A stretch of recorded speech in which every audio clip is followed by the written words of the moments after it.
Selamat sore Pak Anwar. Selamat sore sedulur. Di sini perkenalkan, nama saya Anwar. Ini adalah video pertama saya dalam belajar bertani, yaitu saya menanam cabai caplak putih, yang mana jenis cabai yang saya tanam adalah jenis cabai sigantung.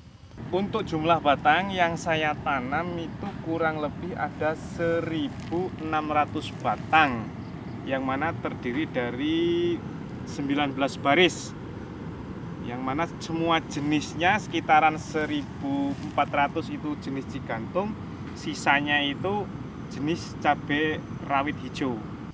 Ini sudah berapa hari setelah tanam Pak? Ini umurnya kurang lebih 3 bulan 7 hari. Lebih 7 hari, yang mana Buahnya udah lebat sekali ya. ya, pertumbuhannya cukup normal, tapi kita dapat melihat walaupun ada sedikit hama, cabai jenis sigantung ini lebih kebal terhadap hama, penyakit yang menyerang cabai biasanya seperti itu. Jadi umur cabai ini kurang lebih sudah 3 bulan 7 hari atau 3 bulan 1 minggu, yang mana sudah saya panen sebanyak 4 kali ya. Panen pertama itu kurang lebih ada 4 kilo merah ya. Nah, panen yang kedua itu 8 kilo, panen yang ketiga itu 10 kilo, dan kemarin terakhir panen yang keempat di sini sudah dapat kita lihat ini. Yang merah sudah mulai berkurang, tapi baru 1 hari sudah kelihatan merah menguning nih. Nah, seperti ini. Ini dapat kita lihat. Nah, panen terakhir kemarin alhamdulillah mendapatkan 12 kilo. Jadi cukup memuaskan. Karena saya termasuk nekat, artinya dalam menanam cabai saya tidak menggunakan metode yang dianjurkan oleh dunia pertanian. Kita dapat melihat di sini tanpa mulsa, gulma juga merajalela. Agak ngawur ini Pak. Nah, ya seperti itu. Jadi karena saya nekat, intinya ingin belajar dari sebuah pengalaman, ya ini dulu. Artinya modal itu carry-carryan belakangan. Yang penting kita menanam dulu, kita uji coba dulu, kita lihat dulu, kita teliti dulu kira-kira dalam menanam cabai itu hambatan dan kendalanya apa saja. Karena dengan pengalaman ini kita dapat belajar. Nah, setelah kita sudah tahu, nah mau pakai mulsa dan nanam berapa ribu hektar, itu akan lebih gampang. Artinya di mulsa itu perawatannya lebih mudah daripada yang tidak menggunakan mulsa.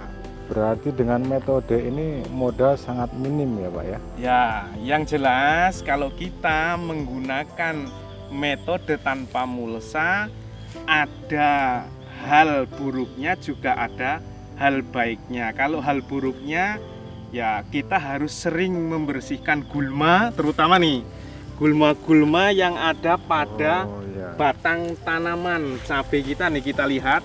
Tapi tidak apa-apa karena gulma ini tidak begitu mengganggu. Yang penting pertumbuhan gulma tetap harus dihambat dengan pestisida, yaitu bisa menggunakan semprot. Tetapi ketika kita menyemprot, harap berhati-hati, karena kalau tidak berhati-hati bisa mengenai batang cabai yang paling bawah atau daun yang paling bawah. Nah, ini juga akan menyebabkan kematian pada cabai. Jadi intinya ini modalnya nekat dengan tujuan belajar untuk bagaimana caranya menanam cabai, solusi ketika ada penyakit. Nah, jadi seperti itu. Ini kalau dilihat ada pupuk kandangnya Pak. Ini pupuk apa ini Pak? Nah, jadi cabai yang saya tanam ini adalah jenis cabai organik. Artinya pupuk yang saya gunakan adalah full menggunakan pupuk organik ataupun pupuk kandang. Pupuk kandang langsung saya sebarkan di bawahnya, dapat kita lihat. Nah, usahakan kalau menyebarkan pupuk kandang itu jangan terlalu dekat atau nempel pada pohon, karena akan menyebabkan jamur. Tapi kalau pupuk untuk tambahannya, saya menggunakan pupuk cair organik yang mana disemprotkan secara langsung kepada tumbuhan. Jadi Kalau kita menggunakan pupuk organik, mudah-mudahan pengendalian hama juga akan lebih mudah ketimbang menggunakan pupuk kimia. Nah, ini kalau dilihat juga ada pohon jeruk nih Pak. Ini berarti tumpang sari ya Pak. Ya? Nah, karena saya termasuk orang kaya, artinya punya lahan sedikit tetapi pengen punya banyak tanaman. Jadi di sini saya tumpang sari ada jeruk. Ini adalah jeruk siam madu. Oh, Ini iya. adalah jenis jeruk siam madu yang mana ini usianya kurang lebih sudah 1 tahun. Nah, selain pohon jeruk, kita dapat melihat pohon alpukat. Nah, Mana Pak pohon? wah itu di tengah. Nah, kita dapat melihat pohon alpukat. Nah, ini.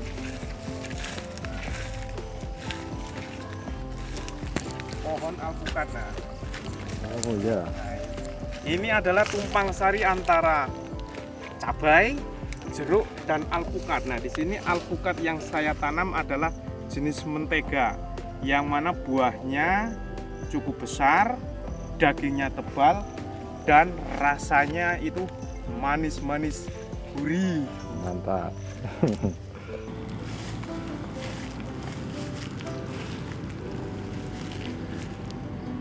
Kalau untuk pupuk dasarannya nih pakai apa Pak? Kalau pupuk dasaran, dulu saya menggunakan pupuk kotoran ayam, yang mana dengan lahan yang seluas ini saya hanya menggunakan kurang lebih 13 karung. Jadi jumlahnya cukup sedikit karena yang penting rata, itu judulnya dulu itu seperti itu. Ini semuanya berapa batang Pak? Untuk jumlah batang yang saya tanam itu kurang lebih ada 1.600 batang, yang mana terdiri dari 19 baris, yang mana semua jenisnya sekitaran 1.400 itu jenis cigantung, sisanya itu jenis cabai rawit hijau. Itu kalau untuk dua jenis itu ada bedanya nggak Pak? Untuk apa namanya, jumlah panennya atau pertumbuhannya? Yang jelas kalau beda bibit pasti beda kualitas dan beda hasil. Untuk jumlah hasil panennya tentu yang cigantung ini lebih banyak karena dia dari segi buah itu lebih besar, bobot itu pun lebih berat. Harga itu juga stabil kalau yang jenis ini apabila sampai warnanya memerah, artinya sampai dia matang. Tapi kalau yang cabai rawit hijau itu harganya fluktuatif, selalu naik turun, jadi kita tidak bisa memastikan kira-kira bisa mahal, bisa murah, dan penyakitnya itu lebih banyak daripada jenis yang cabai ini. Nah ini kalau dilihat kan ini ada yang keriting Pak. Nah, Nah ini bisa berbuah atau pulih lagi atau enggak, ini gimana? jadi untuk keriting ini saya sukanya dengan cabai caplak putih. Begitu dia keriting, walaupun keritingnya kayak apa, ngul-ngul lah, tapi dia itu masih bisa berbuah. Coba kita lihat. Ini daunnya keriting. Nah, awal mulanya keriting itu tumbuh daun tunas baru keriting, tapi tetap di sini tetap ada bunga di bagian ujung. Dan ini contoh yang sudah bakal menjadi buah seperti ini. Jadi keunggulan dari cabai ini walaupun keriting masih dapat berbuah dan masih bisa pulih. Oh seperti ini Pak ya, contohnya Pak ya. Nah, sudah ada buah yang besar.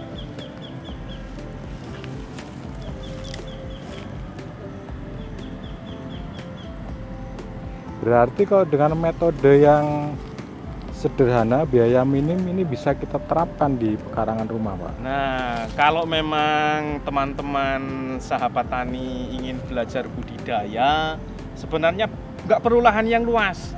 Gunakan pekarangan rumah. Nah, bagi yang tidak punya pekarangan, nggak usah beli pekarangan.